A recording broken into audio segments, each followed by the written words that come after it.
gracias. Muchas gracias y bienvenidos a todos. Antes de empezar, quiero compartir con ustedes una anécdota de este mismo festival. Hace una semana atrás tomamos el ferry, nos fuimos a Porvenir. Nos aprovechamos de que la gente en el ferry no puede saltar al agua. Ahí, incautos, totalmente vulnerables, les leímos poesía. Nosotros bromeamos entre nosotros pensando que este es el verdadero público cautivo, porque no se podía escapar. Pero la verdad es que la reacción a esta lectura fue genial. La gente no solamente aplaudió, pero también se acercó. Se puso a hablar de libros, se puso a hablar de poesía, pero también empezaron a hacer preguntas sobre astronomía, porque se introdujo este evento como parte de este festival de poesía y ciencia. Luego, cuando llegamos a Porvenir, el alcalde organizó un encuentro con estudiantes de sexto y séptimo básico. Y ahí también hablamos de las estrellas y hablamos algo de poesía, leímos. Y la verdad que cuando compartimos la noticia de que en Tierra del Fuego, bueno, en este caso en Puerto Williams, pero en la zona se iba a instalar la primera cámara que iba a detectar meteoritos, con la esperanza de que si eso funciona sea una acción que se propague, por supuesto, pero esto es, digamos, el puntapié. Y hablamos de lo que significaba tener esta cámara y los invitamos a los chicos a pensar en que los meteoritos también pueden ser guijarros pequeños, los micrometeoritos. Los invitamos a ser cazadores de micrometeoritos. Y en ese minuto, cuando se sintieron incluidos dentro de esta travesía, que es una aventura, digamos, por descubrir, que tiene que ver también con el conocimiento, pero todo esto está enmarañado con la poesía, la verdad que la reacción, o al menos, digamos, la expresión en sus caras fue impagable. No sé lo que va a suceder después de eso, pero yo creo que ahí algo se plantó. Y no es raro que esto que se plante venga envuelto con estrellas y poemas. Porque al fin y al cabo, el ser humano, desde la antigüedad, ha estado mirando al cielo. Porque hay algo que sucede en la oscuridad, ¿no? El día se acaba, viene el crepúsculo, y algo sucede con esa oscuridad. Como si nosotros estuviésemos depositando las preguntas más profundas en las estrellas. Las angustias, pero también el apetito por conocer, el apetito por saber, las esperanzas. Están todos ahí con las estrellas. Entonces, es una buena dupla de hablar de la observación científica de los cielos y a su vez también exponerse desde la sensibilidad al cielo estrellado. Y es a eso lo que hemos estado jugando y estimulando estas últimas 2 semanas.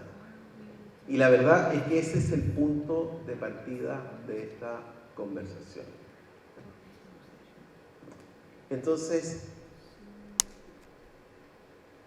este cielo que desde la antigüedad ha acogido las miradas de la humanidad, o esta humanidad que ha mirado el cielo buscando, digamos, profundizar sus preguntas, teniendo esperanzas con sus respuestas, se ha transformado en un lugar que es tanto literal, concreto, físico, pero también es un lugar simbólico, afectivo, metafórico.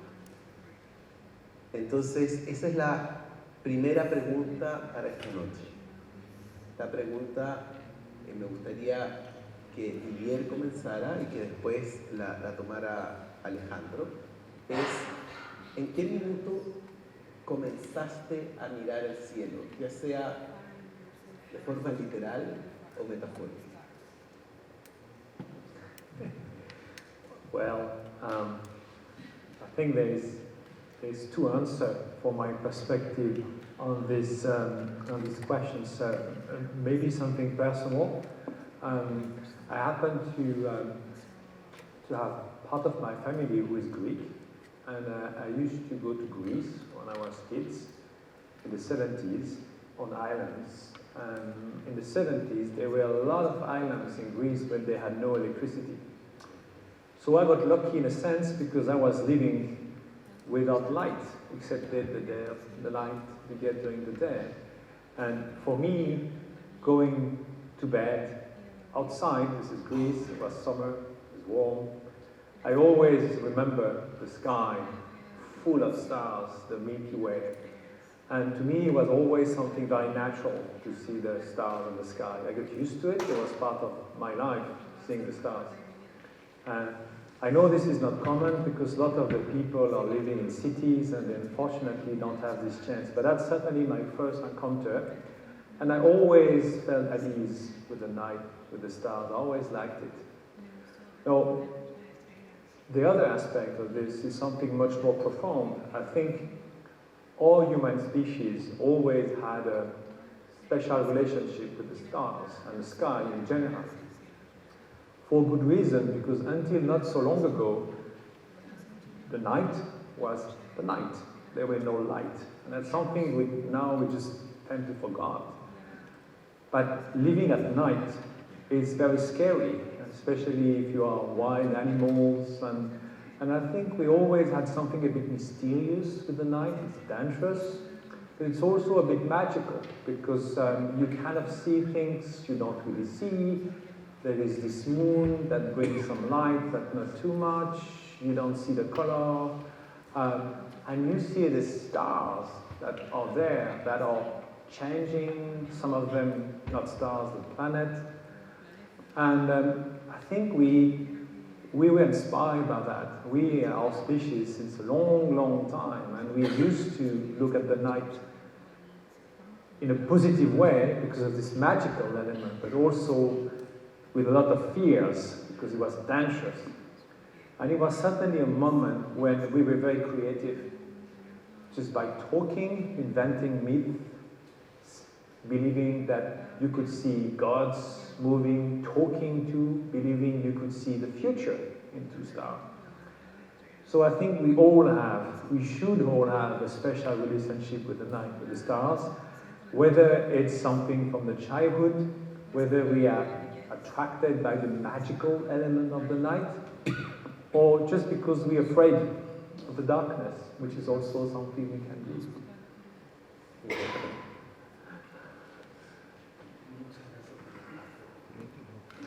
Muchas gracias por la invitación. No quiero dejar pasar el momento de la gratitud por estar en esta ciudad con estos colegas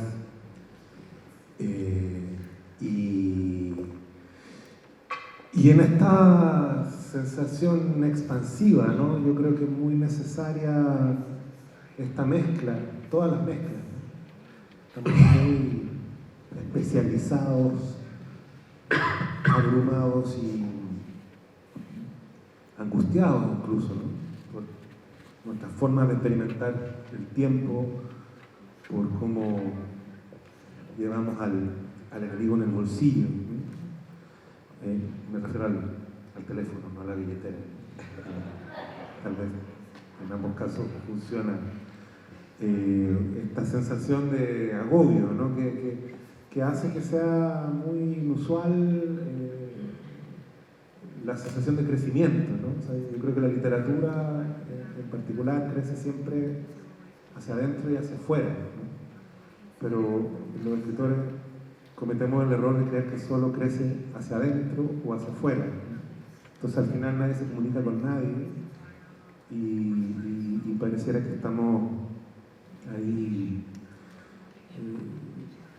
aparte, hablando una lengua críptica, ¿no? Entonces me gusta mucho como en los últimos 10, 20 años, en paralelo a este agobio, va creciendo una sensación una necesidad de desintoxicarse, ¿no? o de realfabetizarse, ¿no? Realfabetizarse. Y en este contexto, claro, Rodrigo nos pregunta algo imposible de responder, ¿no? en rigor. A mí me gustaría recordar, me gustaría tener una respuesta muy precisa, como la que podría dar ahora mi hijo de 6 años, ¿no? ¿En qué momento empecé a mirar el cielo? Supongo que hay un paralelo con las sombras, ¿no? Las nubes y las sombras se parecen.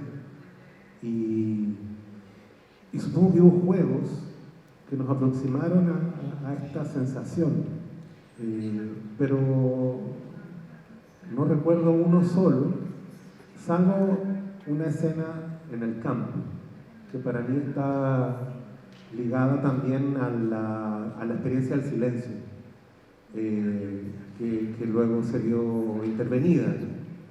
Es muy difícil experimentar el silencio hoy día. Yo sí recuerdo un momento muy lejano, no sé, a los 5 años, a los 4 años, en que el cielo nocturno y las estrellas estaba vinculado al silencio de una serie de personas que mirábamos el cielo, conmovidos. Una experiencia que estoy casi seguro de no inventar, ¿no? Estoy casi seguro de recordar eso, mirar el cielo en silencio en la noche, ni siquiera alguien explicando, ni siquiera buscando constelaciones, sino simplemente mirando el cielo y sintiendo el silencio de los que podrían interrumpir ese silencio, o sea, esa sensación. Y luego nosotros más bien miramos el suelo, ¿no? Digo, sin tanta intención metafórica, por la dictadura, pero por el terremoto del año 85, ¿no? El suelo se hizo presente en una forma muy disruptiva. Estoy pensando en quienes teníamos en ese momento 9 años, 10 años. Apareció la evidencia de que el suelo se podía que el suelo se podía partir, la idea de grieta, el paisaje de grieta. Para mí eso fue muy importante en mi visión de mundo. La sensación de que todo se podía venir abajo y de que la tierra se podía abrir, ¿no? Estoy pensando en el año 85. Luego, en el año 87, otro tipo de cielo, Juan Pablo II. Vino el Papa, ¿no? Entonces, estaba ahí lo celestial, ¿no? El horizonte religioso, que para muchos de nosotros era muy importante. Entonces, quienes vivíamos en las ciudades donde se detuvo Juan Pablo II íbamos a verlo, y la mayoría de nosotros no lo vio, pero creyó verlo. Entonces, existía ahí un vínculo con la santidad. Y entre medio el cometa Halley, que sería la respuesta a tu pregunta, ¿no? Porque existió esta campaña de la dictadura que insistió en que íbamos a tener una vista privilegiada de ese cometa, lo que entiendo que era falso, pero generó una sensación colectiva, que por supuesto era lo que querían ellos propender, tener una idea de comunidad, una idea de país que se vinculara con un discurso de ese tipo, ¿no? Científico, entre comillas. Y por supuesto tapar otras noticias, etcétera, etcétera, ¿no? Pero la verdad es que durante mucho tiempo fue muy importante para los niños la aparición inminente, lentamente inminente, de este cometa. Y se vendieron muchísimos telescopios, y ahí apareció la astronomía, ¿no? En un país que luego, bueno, como sabemos, un país que puede ser leído en muchos sentidos desde la astronomía, ¿no? Pero en ese momento, a los 11 o 12 años, los niños descubrimos tardíamente este ejercicio de mirar al cielo nocturno, porque el diurno, esa es otra pregunta, no quiero hablar. El diurno estaba ahí con los volantines también, ¿no? Que es un ejercicio que desapareció, al menos en su versión más agresiva, que era la deportiva competitiva. Ustedes saben, seguramente, todos los que estamos acá, no sé cómo eran los volantines en Punta Arenas, porque con tanto viento era muy difícil, era más difícil. Bueno, porque en mi vida, mi infancia estaba organizada, yo odiaba los volantines, no en sí mismo, sino porque era el deporte familiar, entre comillas deporte, entre comillas familiar, porque yo no lo practicaba, pero tenía que estar todos los sábados, todos los domingos en un cerro en Renca, jugando con misiones y con otras personas. Y entonces la visión para mí de los adultos era la de mirar el cielo intentando leer esta estrategia, ¿no? Este peligro, estas búsquedas, básicamente cómo echar cortado al otro, luego largas jornadas curando hilo alrededor de un árbol, ¿no? Entonces el cielo existía también en esa dimensión diurna, deportiva, competitiva. Gracias. Pero en términos históricos, hay algo que tiene que ver con el tiempo, el misterio y los cielos. Por ejemplo, en el 1500, Giordano Bruno, que es un tipo que elaboró una cantidad de teorías astronómicas, pero también hizo poesía, también hizo filosofía y también desarrolló una serie de otras exploraciones místicas, digamos, era filósofo panteísta, pero en términos de sus teorías astronómicas, él tenía una hipótesis de que las estrellas son soles distantes con sus propios planetas orbitando. Casi 500 años después, Didier Queloz y Michel Mayor tienen la evidencia que demuestra eso. Entonces, durante 500 años, esta teoría se mantuvo en el lado del misterio. Y me imagino que a medida que el cielo se fue estudiando, esa teoría se transformó cada vez más probable. Pero me doy cuenta que en la observación del cielo, el porcentaje de misterio es siempre mucho mayor. Y la actividad de observar el cielo quizás está guiado por ese misterio. Y lo mismo también sucede con las artes, digamos, y con todo tipo de artes, que cuando al minuto observar la vastedad y al minuto observar la oscuridad, surgen preguntas que finalmente terminan siendo cada vez más profundas. Entonces, como que el arte, en una relación literal o metafórica con el cielo, busca siempre profundizar esos misterios, no necesariamente revelarlos. Entonces ahora la pregunta es más personal. Cada uno de ustedes tiene un trabajo, ya sea en la ciencia o en la literatura, y me gustaría saber en qué lado de esa frontera del misterio están ustedes. ¿Dónde se sitúan frente a ese misterio? O sea, ¿están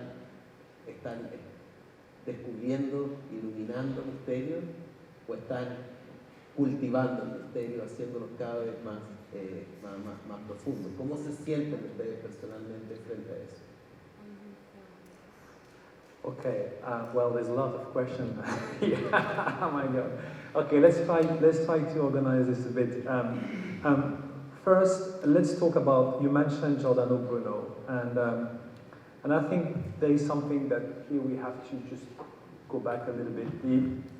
All of us, whatever we do, we have an extraordinary tool, that is our brain.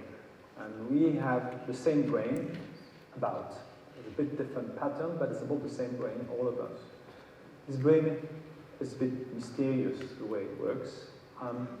But this brain has something very profound that you would see in any kids. It's an immense curiosity. I think we're born, all of us, with this instinct to find something, to find mystery behind things. That's how we learn as a kids, because we're curious. And I think this curiosity is on all of us. Some of them, they keep it. Some of them, they lose it. Sometimes come back again, but we all have this curiosity driven. So this is normal to look for mysteries, because I think this is where we are. Now, there's different ways to look at mysteries, and because the brain are slightly different, and some people are more gifted to look for one way than others. What has happened in the last 500 years, it's a true revolution in the way we will try to understand, let's say, the global universe, including us, our own internal universe, based on something rather simple, what we call that in common language data or facts or evidences. So we try to collect evidences, and this evidence, at some point they're telling you a story, and from the story you start to understand a bit better. That's how we can go to the doctor and being very sick, and he knows what you have because there's a lot of evidence of other people that had it, and he knows the solutions, so he gives you something, and hopefully you get more healthy. So that's what we call today the scientific approach. But the brain is not only curious, he's also terribly irrational. And why it's irrational? Because we are immensely emotional. So there are things we feel, there are things we do that doesn't have any meaning at all. But because accepted that we feel we have to do it. And I think these two elements makes us very human. And I would argue that you cannot be curious if you not be emotionally driven to the curiosity. And even the curiosity drives emotion drives curiosity. Everything is going together. So there is no really difference between the emotional approach as far as this is a different way of working with the brain, and depends on what you want to do. So if you want to enjoy music, well, you can read the partition and see the beauty, how this is organized, understand the structure, this is using the brain that is knowing all this, how it works.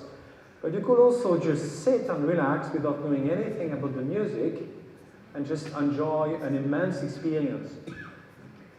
And I think we both at the same time. So I never saw any difference between art and science, except that this is two aspects of the brain power that we are experiencing in our life. And I will give you a personal experience, an anecdote here. I have been many times in Chile, mostly in the observatories. And there is one observatory I know very well, is the Observatory de la Silla. Because I build a couple of equipment here, and if you go to La Silla, now the weather is pretty nice at night.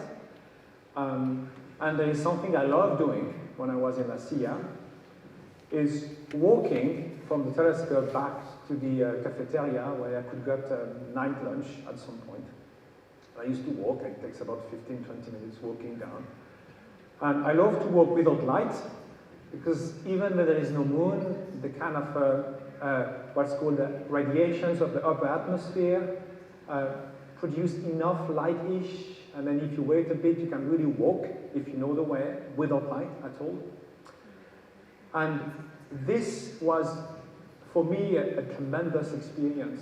And I used to call that walking in the universe, because I was walking in the dark. I could not see anything but the sky, and I got the feeling I was just somewhere. And I walked without thinking I was walking. I was just living an experience. And I just loved that. And I went down and then, okay, time for food, and wake up, okay, that's over. But just 15 minutes before, I was dealing with computers, thinking about what it means, dealing with data. So I could do both. It's possible. So I think I never saw a difference between these two approaches. They're part of the beauty and the power and the magic of the brain.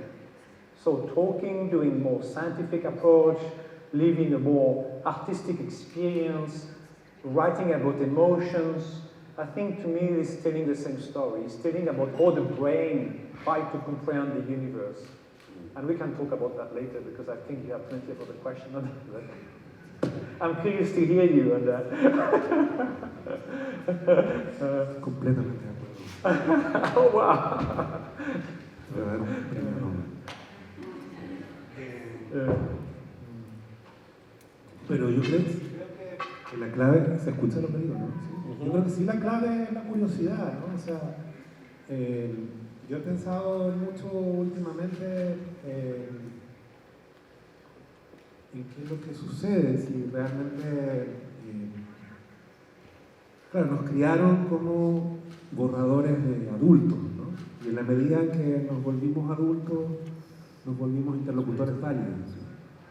Y nosotros queremos criar de otra manera. Es muy difícil, porque eso también nos conecta con el deseo de reformular completamente la autoridad, ¿no? Que es el gran tema hoy, autoridad y legitimidad, ¿no? Todas las discusiones son acerca de eso, en el fondo, ¿no?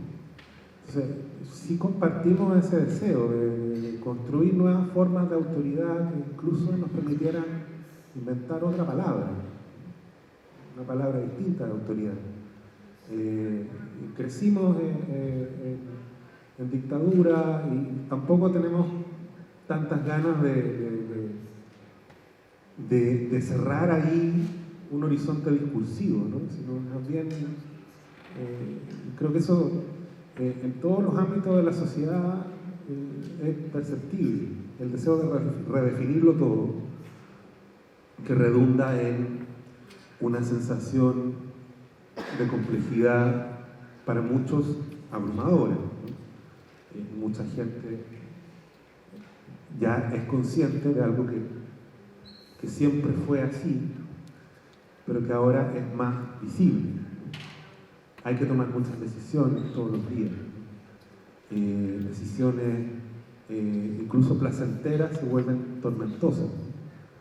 Y entonces de pronto llega alguien y dice que tiene a la antigua todas las soluciones y la gente vota por ella. Entonces hay una contradicción muy grande, ¿no?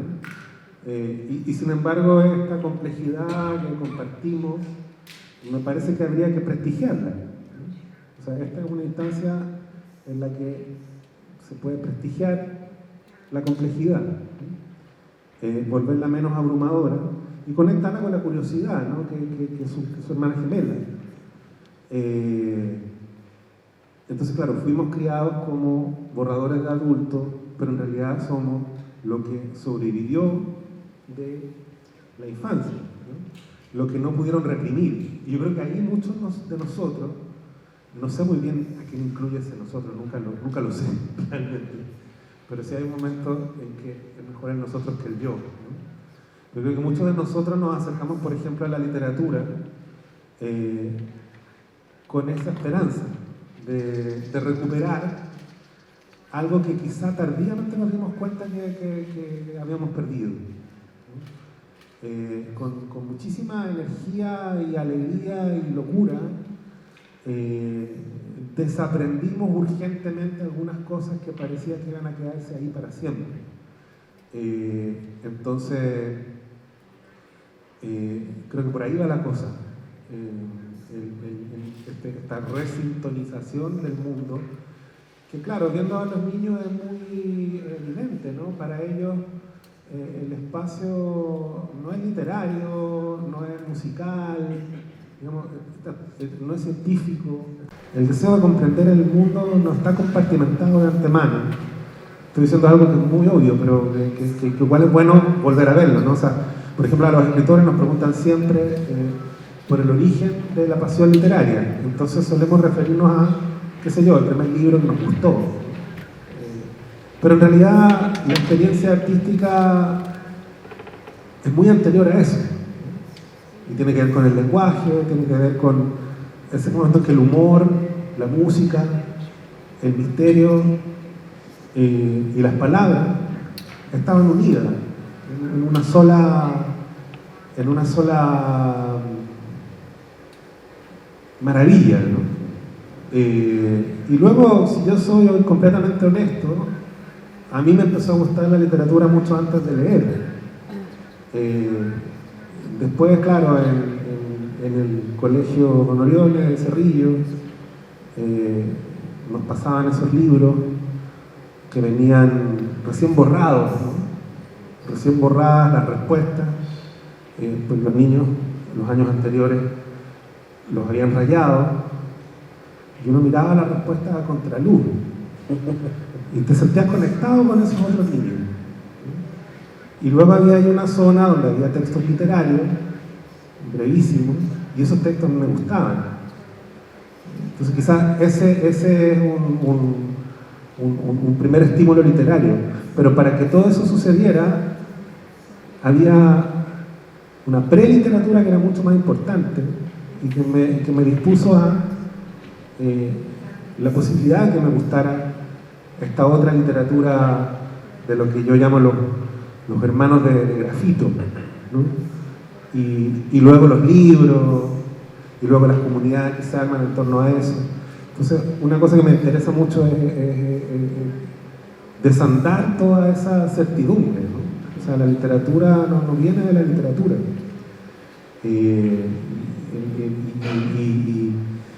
Y tendríamos que ser capaces de desaprenderla también, para hacerla. No sé si contesté no me acuerdo de preguntar. La verdad que yo tampoco. La verdad que yo tampoco, pero es una buena técnica.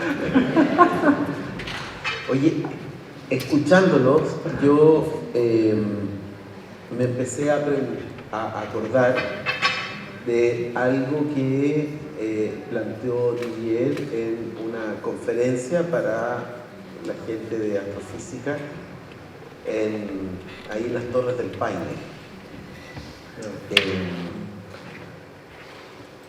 Estaba hablando sobre un modelo, ¿no? Un modelo que explicaba, por ejemplo, la formación de planetas, la formación de una estrella, y mostraba cómo había una creencia y que después, una creencia que se sostuvo por un tiempo y que después surgen evidencias que demuestra que la manera de creación es otra y una forma de creación que los científicos antes no habían supuesto, ¿no?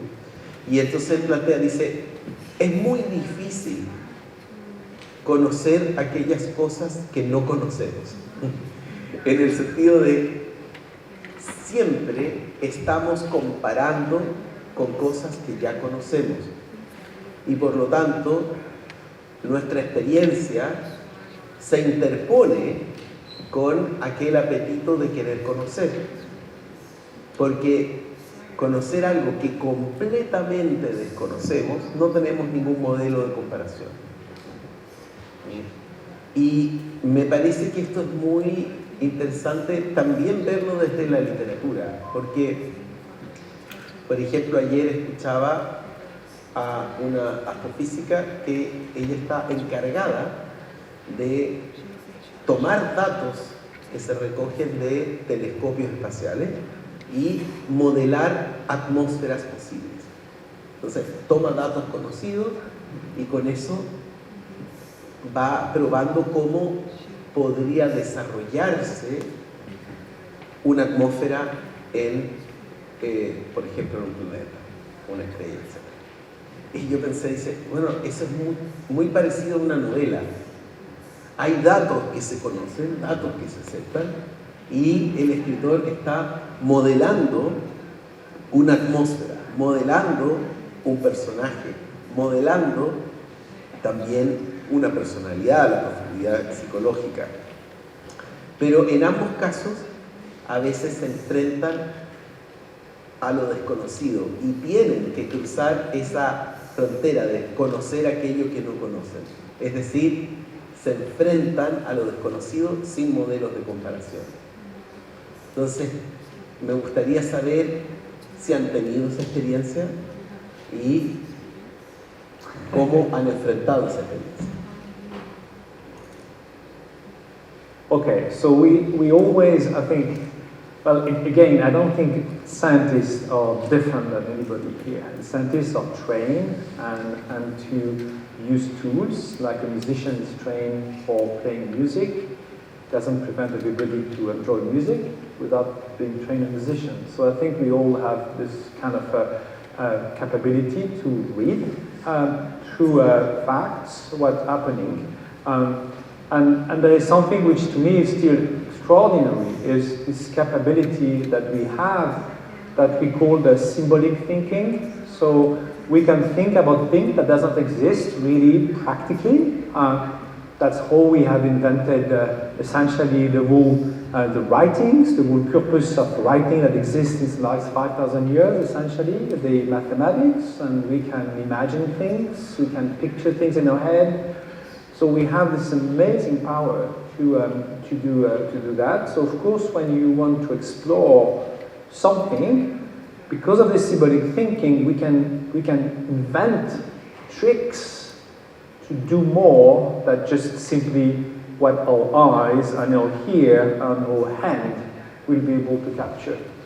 And this is very ancient power we have. This is the reason why I think we are now in this room with a lot of equipment of electronics. This is all the result of all of this right now. So I think this is, as a scientist, this is what we're doing. It seems extraordinary that we can look at the sky and say, oh, on that star, yeah, there is a planet. Oh yeah, we know exactly how it looks like, and I can tell you the temperature of that planet. That seems almost impossible to see it's real, because you don't really touch it, you don't see it. Similarly, there are big accelerators that are trying to understand the deep interior of the matter, and they tell you, oh yes, the matter is made like that, and then this is being used to think about the beginning of the universe. Oh yeah, the universe was like that 10 billion years ago or 12 billion years ago, and then we know exactly what happened in the first second of the universe. This seems just extraordinary, but that's the power of the symbolic thinking that we have. And I think we all have it. So as a scientist, we are trained to recognize pattern, to imagine what we call a model, which essentially relate on a mixture of projecting pictures and using mathematics to use that. Mathematics is the kind of making our brain a super brain, like the capability to write, enable this super capability to just expand the potential of just the talking, and that opens the poetry, that opens all this. So I think we are in this kind of a regime here, and we just have to admire our capabilities and to enjoy it. And if you think that scientists or magicians are doing some kind of something strange, I think you're completely wrong. No, it's just because you're just not trained in a way to enter into the way they think, but everybody can be trained in that world. It takes a bit of time, but everybody can be trained. In some way, there are something they're doing that may be mysterious for people, because you know better something than others, and you can read the sign and you can understand what it means, you can perceive something. And it's also valid for social studies, or trying to understand the psychology, how people behave. Some people read the sign, understand what's going to happen, try to feel the pattern of the behavior. So I'm just amazed about what we can do with our brain. And in astrophysics, we have this privilege to do something that is very visible, because everybody can see the stars. And there is this magical connections with the star that is very old, because since our species was where it is, and it already had the stars on top. And it's certainly one of the first science in a way that was experienced because they were there. And it's not just by mistake that the foundation of the scientific understanding of the law of physics are essentially born with astrophysics. Newton is using the star as an equipment to find the law of physics. So he used the astronomy because he was there. And there is some fundamental pattern of the universe or dark matter or black holes that is in the universe there. So we use it to understand the universe. So this is the symbolic thinking that we use to understand things that seems just impossible, that just don't exist here in this room. I know it's a bit mysterious, but it's what it is, and that's where we are. Sí. Es que estaba pensando como en lo que puede significar para alguien escucharte hablar y en realidad en el horizonte de lo ejemplar, no en el sentido de lo bueno, de lo correcto, sino que en realidad todos fuimos seducidos en algún momento por la experiencia de otros que más representaba una forma de vida que un resultado de vida, ¿no? Entonces, por ejemplo, los escritores o los científicos de pronto salimos al mundo con algo terminado, que es un libro, y hay un constructo alrededor que te hace cerrar aún más ese proceso. Entonces, cada vez que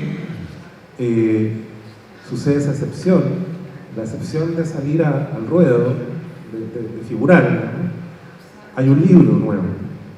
Entonces eso va creando la sensación de que ser escritor es producir libros. Y luego, como un ejercicio tan delicado, uno intenta prestigiarlo desde dentro con un discurso que lo cierra más, ¿no? Y no sé si se entiende lo que digo, ¿no? O sea, en el fondo igual estamos sujetos a una lógica de productividad que le quitan todo el brillo a lo que verdaderamente hacemos, que es descubrir algo que solo podemos descubrir haciéndolo y equivocándonos. Entonces el método es el mismo, ensayo y error, una y otra vez. Y si recapitulamos, en el fondo, esto nos gustó porque compartimos la experiencia del fracaso, no la experiencia del éxito. Porque nos juntamos con otras personas que estaban buscando lo mismo y que tenían el mismo entusiasmo y la misma sensación de dificultad y la misma pasión, y de pronto llegabas a unos resultados que no confirmaban nada acerca del mundo ni acerca de ti mismo, pero sí representaban una experiencia comunitaria real. Y creo que ahí hay algo relevante para la experiencia del día. Entonces, si estás en un espacio, en un diálogo como este, claro, en rigor, eso es lo inspirador. El fracaso, la búsqueda, la sensación, la ilusión de conseguir un resultado y a la vez la conciencia que eso no paraliza tu vida, sino más bien la moviliza. Llevándolo a un plano muy concreto a los profesores. O sea, a mí me gusta mucho cuando un niño dice quiero ser profesor. Eso siempre está conectado a una experiencia pedagógica que resultó. También existen esas experiencias. Una experiencia pedagógica que resulta. Un niño que dice, mira, tiene sentido enseñar, ¿no? Aprender. Y su profesor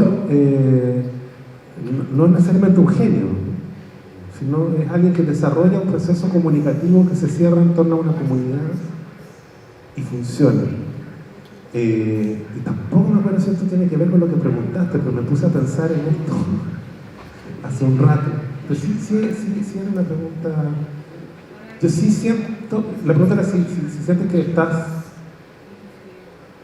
Claro, yo estoy muy en contra del vargasllosismo, llevándolo al plano literario, ¿no? Que no tiene que ver con Vargas Llosa, sino con este discurso del escritor que se levanta y escribe, qué sé yo, siempre 3 horas, una cierta cantidad de palabras, y que pareciera tener resuelto todo de antemano. Digo, estoy en contra porque sé que es falso, ¿no? Incluso para Vargas Llosa. O sea, hay un placer que tiene que ver con la creación misma y con el hecho de desconocer incluso lo que tienes completamente planeado. Yo siento más bien, en mi caso, que lo que tengo es una especie de plan para incumplirlo, para desafiarlo, un disparador, ¿no? Una serie de imágenes a las que le voy a ir dando vueltas y que van a ir durando un tiempo delicioso, que es lo que estamos siempre buscando, ¿no? Porque esa es la verdadera pelea para todos, el enemigo común de todos es el tiempo cronológico. Entonces, claro, buscamos formas más puras de experimentar el tiempo, de dedicar más ocio, menos negocio,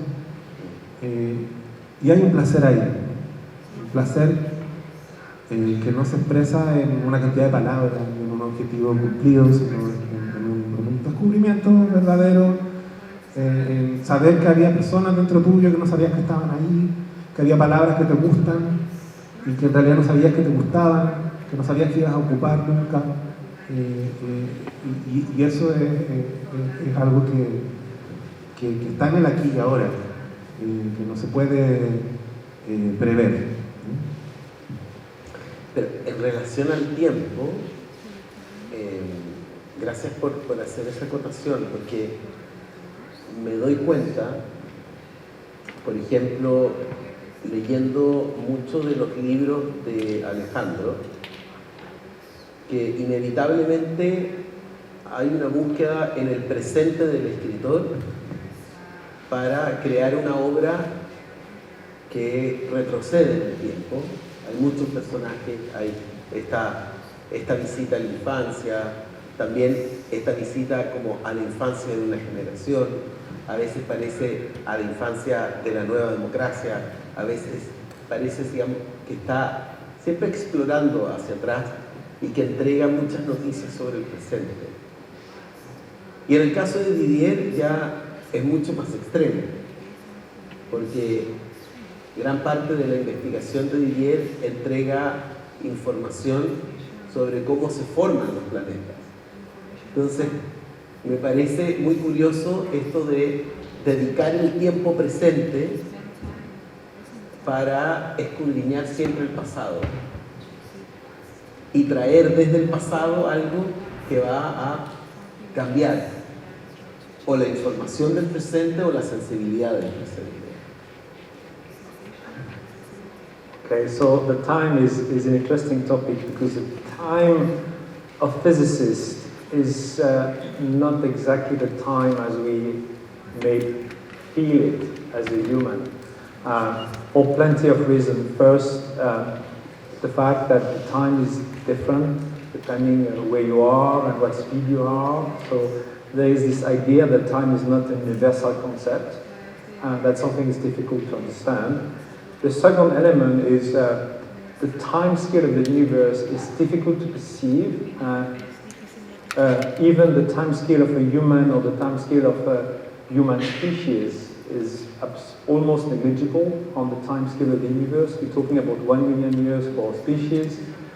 We're talking about more than about 4.5 billion years for the solar system, and 3 times more older for the universe itself. So I think all this idea of time is so difficult to comprehend. I think someone one day say, I mean, we feel we will live an eternity, but actually we just butterfly, and tomorrow we'll be dead. And that's really what it is here.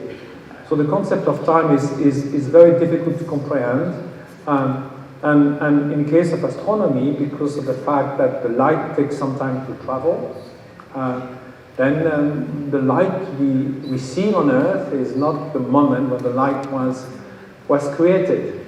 And that's something we understand for if you send a letter. Well, not much people send letters these days, but if you still sending letters and you are somewhere lost in a remote area, your letter will take some time to arrive to destinations. Well, you would describe something, but by the time the letter arrives, what you describe is already in the past. So we know that already, but don't really feel it that. So we're playing with that. This gives us a great privilege because we can look in the past in astronomy. Essentially, we are seeing the early beginning of the universe. It's there, far away, because light went away, and we have to just look at it. Something is very far, in the boundary of the universe expanding. But we have this capability, and then we understand enough, not all, but enough of the structure of the space around us, and we can tell you that something simple, that for example, the Earth on its orbit today, I know where it will be tomorrow, so we predict the orbit on the Earth, we predict how things work, and your brain does that as well, and we're all doing that. I'm pretty sure you have made plans for later, for maybe the late dinner later, so we predict the future, we can do that. This is one of the immense capability we have. So we're playing with this time scale, looking in the back, in the past, and trying to guess or to predict the future. The scientific approach is really, really good at guessing the future. It has been 50 years that we keep explaining that if we keep digging out CO2 from the ground and put it into the atmosphere, the temperature will rise. It's an old solved problem for the science, and people start to realize, no, it's happening, but we will keep telling it so many times. And there's many things we can keep telling as well what is going to happen, because the universe, the law of the universe, we cannot beat them. They are where they are. So we're living in this element. So time is something rather different than the time as you have it on your calendar or your experience of your own lifetime when you're dealing with physics. Sí, bueno, tenemos todavía fresca la sensación de Nostalgia de la Luz de Patricio Guzmán, y creo que también para los lectores de literatura y específicamente en un contexto como este sería difícil no nombrar a Borges, ¿no? La influencia que tuvo Borges, una influencia ambigua también, en más de un sentido, o sea, una influencia paradójica, no siempre lisa y llana, aunque yo soy más proustiano, ¿no? O sea, yo sí siento que leyendo a Proust tuve estas ideas por primera vez, o copié esas ideas por primera vez, ¿no? O sea, no tanto la Magdalena como la primera escena de Por el camino de Swann que me volvió loco, que es el momento en que Marcel está esperando que su mamá le vaya a dar un beso de buenas noches, ¿no? Es una escena muy hermosa y a la vez angustiosa, en la que uno puede reflejarse o no, pero hay un aquí y ahora en la lectura que restablece un tiempo tal como la novela de Proust se proponía, pero que luego al recordar la lectura y esa lectura asociada a una experiencia ajena, ficcional, pero también asociada a experiencias propias, de cómo recordamos la infancia, crea una resistencia, una tesitura del tiempo que nos acompaña para siempre. O sea, yo creo que los lectores llevamos muchas temporalidades dentro, y hay ahí una consistencia que habría que prestigiar y que habría que contagiar, ¿no? O sea, que por más que estemos presos o atados al presente y a una idea rígida de tiempo, de pronto sí tomamos decisiones porque leímos un poema de Emily Dickinson en la mañana, ¿no? Y eso se traduce en un acto concreto en la vida, en el siglo XXI. Y traemos esa experiencia ajena, ¿no? Esa conversación con los muertos que decía Quevedo, y ahí hay una resistencia, y me parece que esta sensación o conciencia de tiempo muy propia de la ciencia es aquella que nosotros de otra manera intentamos aproximar también, ¿no? Que finalmente es la experiencia placentera del tiempo, no irresponsable, sino placentera, y que tiene que ver con el sexo, con la amistad, con la conversación, con esos diálogos que no tienen hora de término, con la creación, con la crianza, con todos los momentos en que literalmente podemos perder la noción del tiempo. Nos es permitido aún, nos es dado perder la noción del tiempo, que se nos pasa la hora. Creo que esa es el camino, ¿no? O sea, y luego, claro, todas las actividades que están vinculadas a aproximar ese placer, ¿no? Son resistidas, ¿no? Si estaba ahí Rodrigo Rojas escribiendo un poema a los 7 años en la mesa del comedor, su mamá igual lo mandaba a comprar a la esquina, no estaba haciendo nada, anda a comprar una cola, no sé.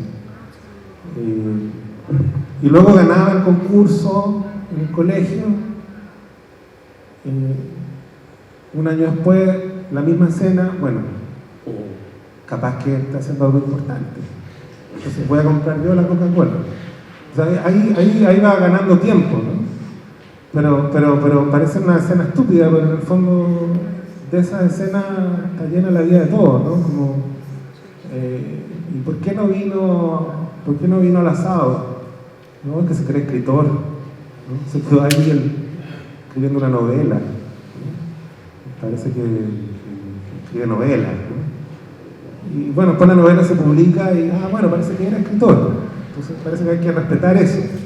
Pero el arte está siempre siendo objeto de sospecha, ¿no? Y trascendencia. Entonces creo que también está bueno prestigiar ese, lo digo en broma y en serio, pero en realidad sí es un espacio que se banaliza con mucha facilidad y se solemniza con mucha facilidad, ¿no? Entonces está bueno recordar que invertimos mucho tiempo en un poema de 10 versos. Si nos demoramos un año. Tengo 2 citas que me gustaría compartirlas con ustedes, quizás con eso ir terminando. Y voy a cruzar acá las disciplinas. Voy a tomar una cita que viene del ámbito de la astronomía, y te la voy a regalar a ti, Alejandro.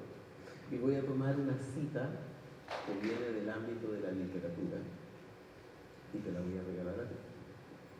A ver qué es lo que sucede.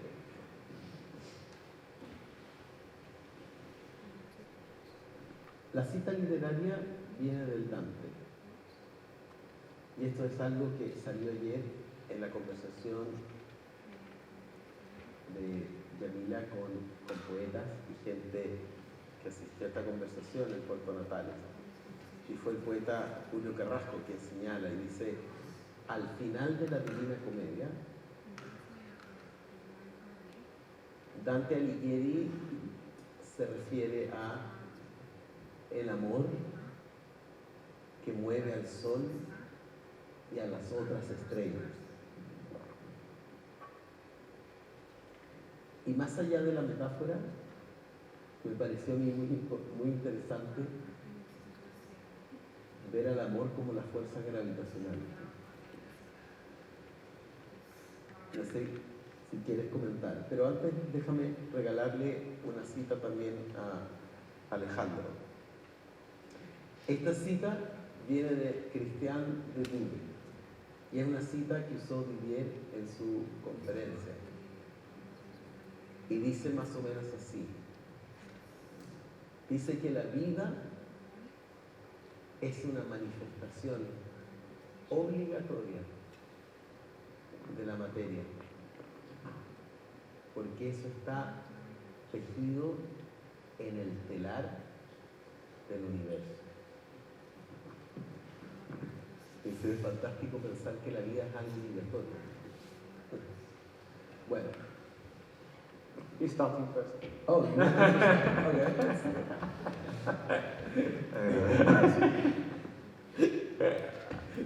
Finta. Te la cambio. No, que no sé si es maravilloso pensar que es una manifestación obligatoria.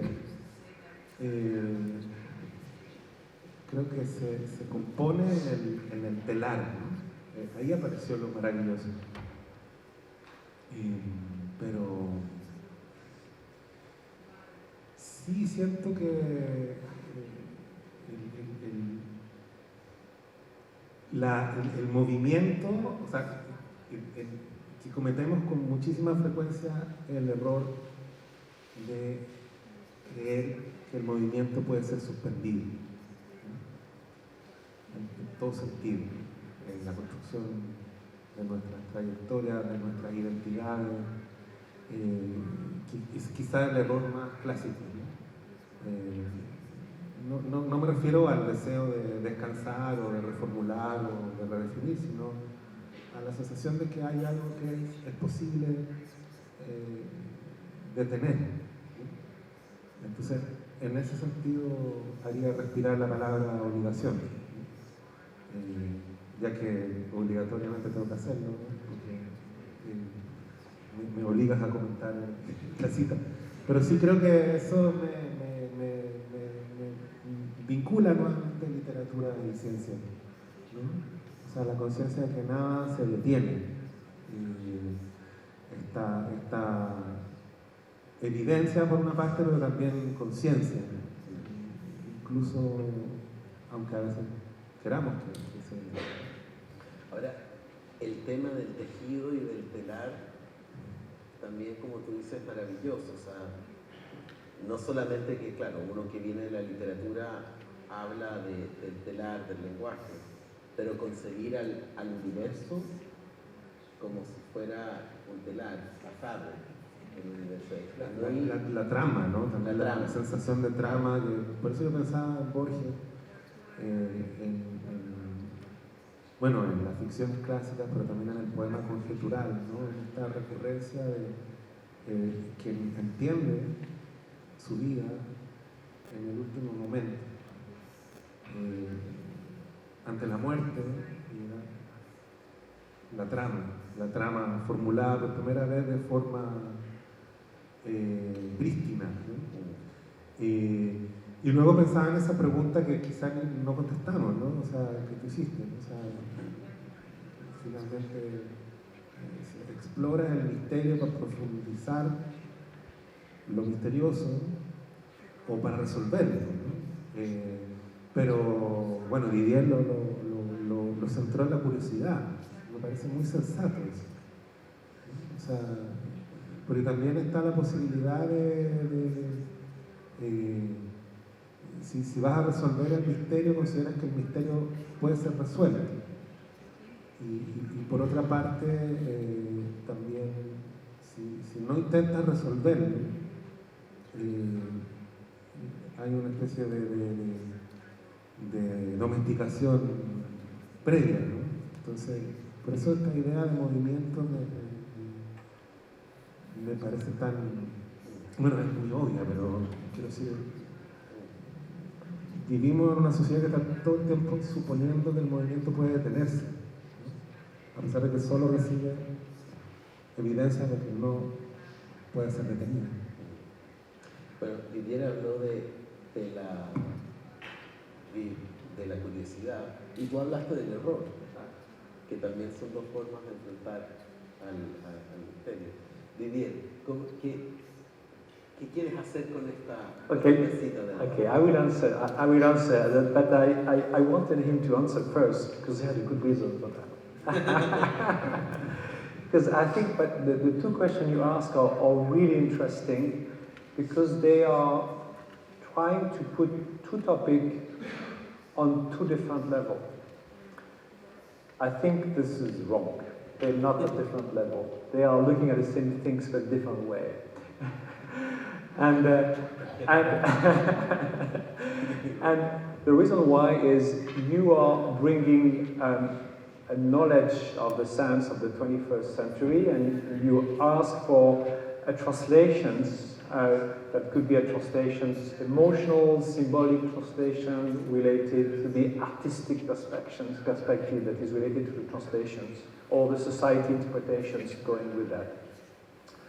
In the other case, you are talking about an expressions into a very special moment of this story where essentially Dante Alighieri is bringing the Bible as a reference and to produce a story on the top of the Bible that is trying to connect it with some kind of a mythology of the universe here.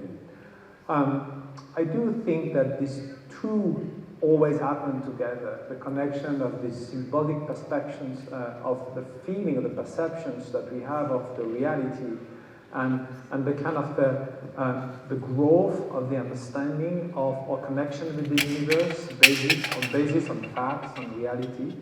And the best example is looking just at the paintings. And go to the Pinturas 10,000 years ago. The one you have in the caves, and see how the painting has evolved, that structure has evolved, and think about these evolutions connected with the growth of the knowledge, of the connection we have with the landscape, with the world we have been living, and then a moment in the 19th century where there is a very strong deviations on the reality, because at that moment the science starts to discover things which doesn't make sense. We call that quantum mechanics and the expansion of the universe. All this comes at the same time, and now we are in a very much complex perceptions of the artistic representation of the emotion, which is reflecting actually the extremely complex universe we are living in. So there is always a connection. You do the science you can do at the time your brain can cope with the symbolic perspective you can accept. So you have this symbolic understanding, and that reflects at the same time everywhere, in the literature, in the music. And you see that. You see the conceptual music starting in the 40s and the 50s. It's not just by luck, because at that moment you see how the painting is going, all the sculpture is going, all the science is going. Everything is connected. So I thought it was easier for him to talk about the 21st century. I know it's more difficult to talk about the 14th century, because at that moment you're talking about the symbolic perspective of what they understand of the universe at that moment. But there is two elements in the sentence you pick, which is very well picked, by the way, of Dante Alighieri. The first one, he's mentioning planet. And there's an implicit into the way he phrases it of some kind of order. There is a structure. So the world, the universe at that moment is not a disorder. There is an order somewhere, which is what you expect in the culture related to the Christian culture. There is a reason for things. There is an order. And that's what he's putting into this. But then he's putting something next to it, which is love. So what is love? Actually, it's an emotional expression of something which is extremely powerful, which is at the same time extremely mysterious. So it's bringing this order, I think, which is visible. Planet, they have an order. You can time, you can predict eclipse. At that moment, they had a good understanding of the sky. They did not understand why. They don't have an understanding of Newton. This is the love part of it. This is the power that makes the order working. It's mysterious, but it's still there. So I think Dante Alighieri recognized at that moment that they're living into a space or a universe which has some kind of order that you can comprehend.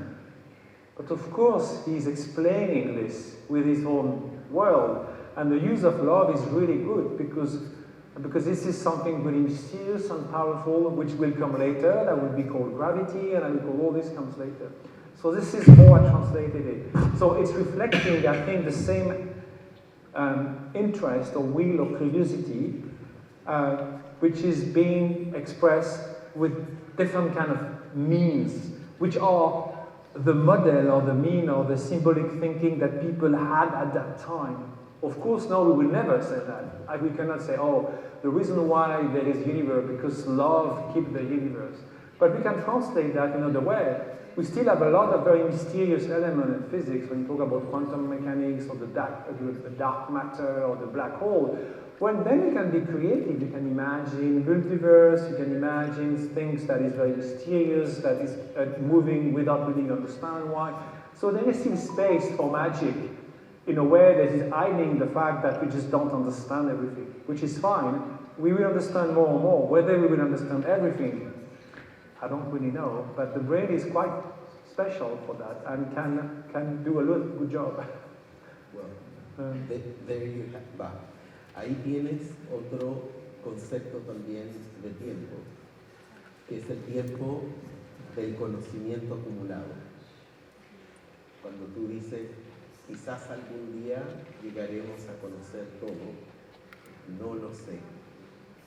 Y llegar a conocer todo, no lo sé, requiere muchos errores y requiere una construcción en el tiempo histórico para poder llegar a esa sensibilidad. Muchísimo amor también. Sí. Mientras hablaba, Didier, yo me acordé que en esa época, la época de Dante y la época de los poetas provenzales también, ellos creían que el amor no solo era un sentimiento, sino también era una potencia del intelecto que te permitía conocer el mundo fuera de ti mismo, porque te centraba en otro. Entonces yo pensé que esta imagen de Dante, claro, ahí la palabra amor no solo reemplaza la fuerza gravitacional, que no la conocía, pero también está reemplazando esa necesidad de conocer más situado lejos de uno mismo, como esa necesidad de lograr lo objetivo que es tan difícil. Y bueno, y centrados también en el amor, y un poco para refutar al gobernador. Yo me he portado muy bien hoy día, yo soy muy malo, ahora me he cruzado de piernas, me he portado muy bien. Pero no puedo ir sin refutar a las autoridades, al alcalde y al gobernador. Sí, es verdad, esta región necesita más conectividad, caminos, barcos, aviones. Pero yo no diría que esta es una región desconectada, para nada. O sea, esta fuerza gravitacional del amor está muy fuerte acá. Diría que esta es una región muy conectada consigo misma. Entonces hay una fuerza gravitacional que ha traído a este grupo de poetas y astrónomos hasta acá. Y esta es la segunda vez, es decir, somos reincidentes. Y creo que vamos a mantener esa actitud. Y eso, claro, sin duda es muy importante la conexión material, pero también es importante cuando uno viene acá reconocer esta conexión que tiene la gente de este lugar con su propio territorio y que es maravilloso. Así que muchas gracias por su paciencia, gracias por su atención. Quisiera pedirles un aplauso para nuestros invitados.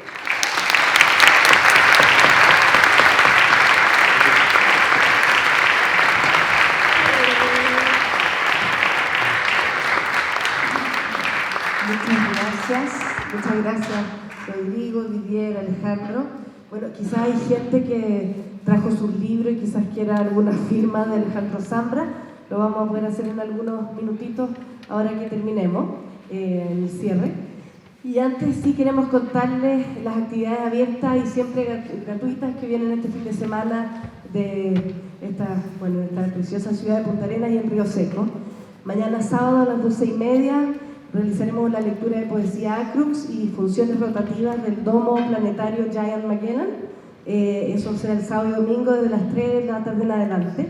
Y ambas actividades van a ser en el Museo de Historia Natural de Río Seco. Y el domingo a las 18 horas, en el monumento La Circunvalación, más conocido como el Astrolabio de la Costanera, habrá una lectura de poesía a cielo abierto Acrux. Así que muchas gracias a los poetas, a las poetas, a los escritores y escritoras que participan de Acrux, de Punta Arenas, Fernanda Cárdenas, Rocío Escobar, Mariana Camelio, Óscar Barrientos, de Puerto Natales, Miguel Borges, de Puerto Williams, Perla Bolo y Patricio Torres, de Santiago, Victoria Ramírez, Ariel Richards, Cristóbal Bianchi, Sergio Codú, Julio Carrasco, Rodrigo Rojas, de México, Jasmina Barrera y Rocío Cerón, de España e Inglaterra, Niel Binz. Gracias a la organización de la Conferencia Internacional OPAGA, Open Problems in the Astrophysics Gas Giants, en Puerto Natales, a las y los astrónomos y científicos que participaron de Acrux Festival, Andrés Jordán, Sofía Gag, María José Sepúlveda, Rafael Bram, Cristóbal Petrovich, Susana Yeramendi, Simón Casasús y Yamila Miguel de Argentina, a todo el equipo del Instituto Milenio Astrofísica Más, que este año cumple 10 años, a la Asociación de Investigadores del Museo de Historia Natural Río Seco, Aymara Segers, Miguel Cáceres, Gabriela Garrido y todo el equipo del museo, al Gobierno Regional de Magallanes y la Antártica Chilena, a las municipalidades de Punta Arenas, Porvenir y Puerto Williams, a Aerovías DAP, al Hotel Jaime, a la Universidad Adolfo Ibáñez, al Centro Subantártico CHIC, al Ministerio de las Culturas, las Artes y el Patrimonio y el Fondo de Fomento del Libro y la Lectura que ha hecho posible este proyecto.